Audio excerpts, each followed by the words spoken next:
El día de hoy voy a hacer mi experimentación sobre leyes de los gases y haré dos experimentos. El primero de ellos solo necesita una botella y un globo.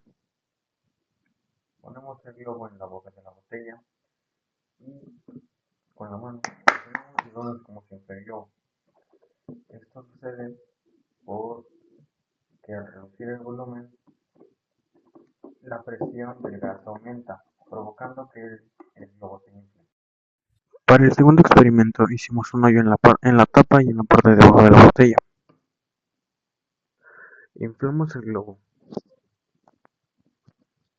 y presionamos el hoyo de abajo. Vemos cómo no disminuye la presión a menos que lo soltemos. Y esto es porque el aire del globo disminuye la presión de la botella, haciendo que no se desinfle hasta que soltemos el dedo y se expanda.